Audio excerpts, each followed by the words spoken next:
Hola, bienvenidos a Esquina Literaria. Estoy leyendo este libro de José Agustín, Tragicomedia Mexicana, La vida en México de 1982 a 1994. Esta es la tercera parte.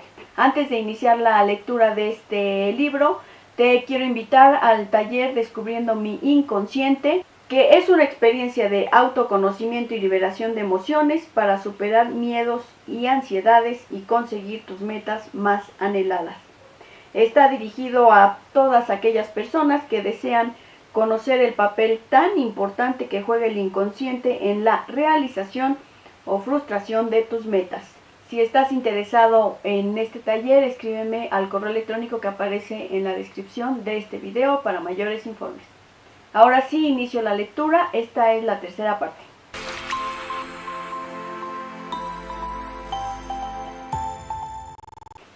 La crisis económica en el sexenio de Miguel de la Madrid continuaba. La crisis económica continuó durante todo el sexenio. La CTM daba cifras abismales. El peso se había devaluado 325%. La fuga de capitales durante el sexenio ascendía a casi 15,000 millones de dólares y las reservas se habían desplomado de 8,000 a 4,400 millones de dólares. Las cosas se habían puesto tan duras que de la Madrid le declaró la guerra a la palabra crisis. Hay que hablar de avances y programas, no hablen de crisis. Ante la dura situación, el gobierno trató de echar a andar un programa de abasto popular que ofreciera carne, pescado, tortillas, verduras y leche a precios inferiores a los de la calle. Pero los comerciantes no aceptaron esa medida populista. Héctor Hernández Cervantes se sacó de la manga los tortibonos, unos vales para comprar las tortillas a precio más bajo, que después se convertiría en célebre anzuelo para que el PRI pescara votos. A finales de 1986, el gobierno seguía reduciendo su obesidad, es decir, había privatizado 660 empresas paraestatales de las más de 1,000 que había en 1982. En 1985, el secretario de Comunicaciones, Daniel Díaz, invitó a 40 gorrones a Cabo Cañaveral, Florida, para presenciar el lanzamiento del vehículo espacial Discovery, que ya en el espacio desprendió el Morelos 1, el primer satélite mexicano de comunicaciones que en noviembre fue seguido por el Morelos 2, en cuyo cohete impulsor viajaba Rodolfo Neri Vela, funcionario de la Secretaría de Comunicaciones y Transportes, quien así se convirtió en nuestro primer astronauta. En un principio, los beneficiarios del costosísimo proyecto fueron Televisa, para no variar, y los usuarios de antenas parabólicas. A mitad de la década, las zonas ricas de las ciudades mostraban un nuevo paisaje urbano compuesto de parabólicas, que ciertamente eran caras, por lo que se volvieron de inmediato un símbolo de estatus. A través de ellas se podía tener una programación estadounidense, muchas veces sin comerciales y con énfasis especial en los canales de películas y de deportes. Con la novedad del cable y de las parabólicas llegaron también los videoclips, ese nuevo género que fusionó música y video y que en un principio en México solo se exhibía por cable. Apareció el virus de inmunodeficiencia humana, VIH. El primer caso en México se detectó en 1981, pero en 1988 ya eran más de 3,000. Las muertes por SIDA aumentaban progresivamente. Primero ocurrían entre homosexuales, pero después en heterosexuales y también cada vez más entre mujeres, niños y gente muy pobre. Un buen tratamiento era carísimo. En 1987 costaba $20,000 al año. Se trató de hacer conciencia sobre el mal y se prepararon campañas de prevención a través del uso del condón, pero estas fueron sistemáticamente combatidas y bloqueadas por la Iglesia Católica y asociaciones ultraderechistas, como el grupo Provida. Televisa se negó a participar en las campañas preventivas. A fines del sexenio, el SIDA había hecho estragos en el medio artístico. Murió Julio Jaro, el rockero Mario Eduardo Rivas, el novelista Nelson Oxman, el director de teatro Gustavo Torres y su pareja, el bailarín Arturo Gómez, y José Cuervo, pintor y escenógrafo. Entre las primeras víctimas se hallaron numerosos gays. Desde 1982 iniciaron sus marchas gay imaginativas y divertidas, que después fueron lésbico-gay. En los 80, el movimiento punk llegó a México. Les gustaba salir a rolarla por la ciudad en busca de aventura y para lucir el pelo pintado de colores, engominado para formar puntas de estrella o cabeza de maguey. Como los punk, los chavos banda ya no creían en nada, no creían en la familia, la escuela, el trabajo, la religión, el gobierno y los medios de difusión. La policía los combatió con ferocidad. Las redadas se volvieron comunes en las fiestas de los barrios pobres. Entre los punk y la banda, a fines de los años 70 aparecieron los cholos en la costa suroeste de Estados Unidos.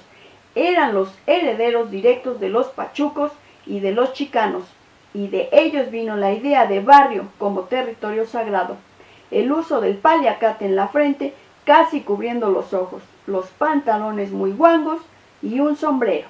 En México, la capital de la contracultura se localizó en el Tianguis del Chopo, que se inició en octubre de 1980 como un canal de comunicación. Fin del sexenio. ¿Quién era el tapado? A Alfredo del Mazo le hicieron pensar que él era el tapado. Del Mazo engrosaba la banda de los Juniors, pues su padre, Alfredo del Mazo, también fue gobernador del Estado de México y secretario de Recursos Hidráulicos. Padre e hijo eran distinguidos miembros del influyente grupo Atlacomulco o Atracomucho, como le decían, encabezado por el poderoso profe Carlos Jan González. En un afán de mostrarse democráticos, el PRI finalmente presentó una lista oficial de suspirantes: Carlos Salinas de Gortari, Manuel Bartlett Díaz, Alfredo del Mazo, Ramón Aguirre Velázquez, Sergio García Ramírez y Miguel González Avelar, todos distinguidos priistas. El único y verdadero candidato del PRI era Salinas de Gortari. Salinas tenía 39 años de edad. Vendría a ser el segundo presidente más joven que ha tenido México. Muchos priistas, además de la corriente democrática, distaban de estar contentos. Fidel Velázquez, por ejemplo, no ocultó su descontento. ¿Por qué se va?, le preguntaron al ver que se retiraba del PRI. Me voy porque se me antoja, dijo. Su contrincante fue Cuauhtémoc Cárdenas, quien se hallaba en conversaciones con los partidos Popular Socialista y el Auténtico de la Revolución Mexicana. El PARM nominó a Cuauhtémoc como un candidato a la presidencia. Cuauhtémoc Cárdenas inició su campaña. A principios de 1988, la Ciudad de México se ensombreció un día de invierno en que, debido a la contaminación, aparecieron muertos muchos pájaros en las lomas de Chapultepec. Ese año la capital llegaría a ser declarada zona de emergencia ambiental a causa de los altos índices de ozono, el cual propiciaba el deterioro del sistema respiratorio. Salinas de Gortari comenzó a armar su gabinete. Los elegidos eran Emilio Gamboa, Manuel Camacho Solís y el silencioso francés, hijo de españoles, Josep María Córdoba Montoya, quien en 1985 mágicamente se convirtió en mexicano y se autonombró José María Córdoba Montoya. Se trataba de un gabinete de jóvenes que no había pasado por puestos de elección popular, ni por las posiciones políticas en el partido oficial. Fueron diagnosticados como una casta de tecnócratas que, sin hacer la habitual talacha política, se colaron hasta lo más alto de la élite gobernante, lo cual implicaba que la base de reclutamiento del gobierno se había desplazado del PRI hacia el sector financiero de la alta burocracia. Perdió importancia el camino electoral que daban los puestos en los gobiernos municipales, en la burocracia de los estados, los sectores del partido, la Cámara de Diputados, el Senado y las gubernaturas. Eran los tecnócratas que estaban orgullosos de sus maestrías y doctorados en universidades estadounidenses como Harvard, Yale y Princeton. Varios de ellos eran economistas y favorecían el libre mercado, el adelgazamiento del Estado, las privatizaciones y la globalización. Le tenían fobia al populismo y al estatismo.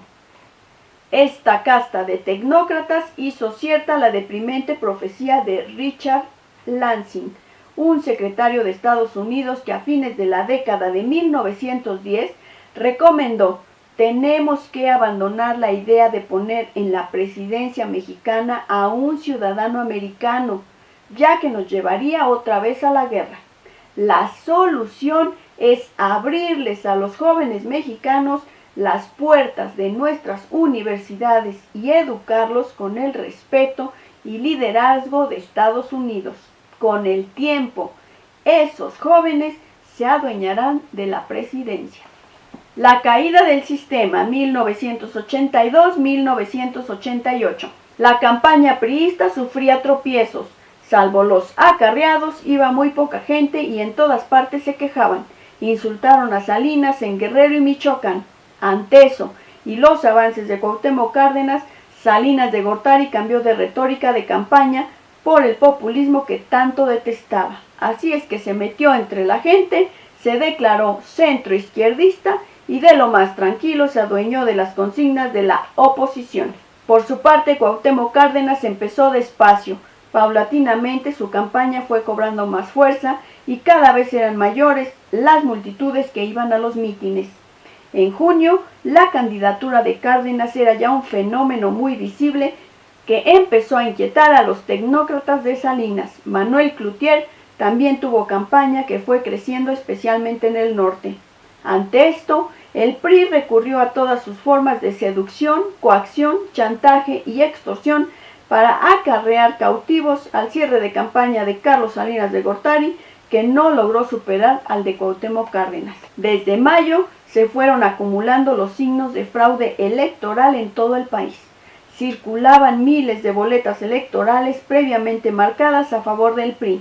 Se les recogían credenciales electorales a los que se dejaban, se compraban votos con los tortibonos, la leche de Conasupo y a veces con dinero.